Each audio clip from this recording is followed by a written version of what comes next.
వీక్షణ prayer house మరియు centre సంఘముల తరపున ప్రభు పేరిట మీ అందరికీ నా ప్రేమపూర్వకమైన వందనములు. ఇదిన వాగ్దానము ఆదికాండము 12వ అధ్యాయం 2వ వచనం. నిన్ను ఆశీర్వదించి నీ నామమును గొప్ప చేయుదును. ఆదికాండం 12వ అధ్యాయం 1వ వచనం. యెహోవా అబ్రాముతో, నీవు నీ దేశము నుంచి, నీ బంధువుల దగ్గర నుంచి, నీ తండ్రి ఇంటి నుంచి బయలుదేరి నేను నీకు చూపించే దేశానికి వెళ్ళు. నేను నిన్ను గొప్ప ప్రజగా చేసి నిన్ను దీవించి నీ పేరును గొప్ప చేస్తాను.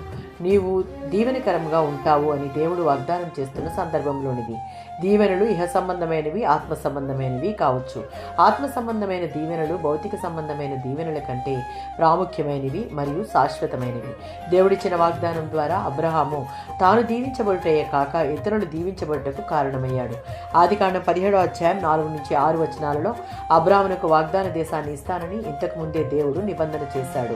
అబ్రాము నుండి అనేక జనాలు, రాజులు వస్తారని, తాను అబ్రాహాము సంతానానికి దేవునిగా ఉంటానని, అతని భార్య అయిన శారయి అతనికి ఒక కుమారుని కంటుందని, ఆమె జనాలకు రాజులకు తల్లిగా ఉంటుందని ఇప్పుడు ఆ వాగ్దానాన్ని నవీకరిస్తున్నాడు. దేవునికి, ఆయన నిబంధన నియమాలకు అబ్రాము అతని సంతతి కట్టుబడి ఉంటేనే వారు నిబంధన నెరవేర్పును చూస్తారు. అబ్రాము అంటే అనేక జనములకు తండ్రి అని అర్థం.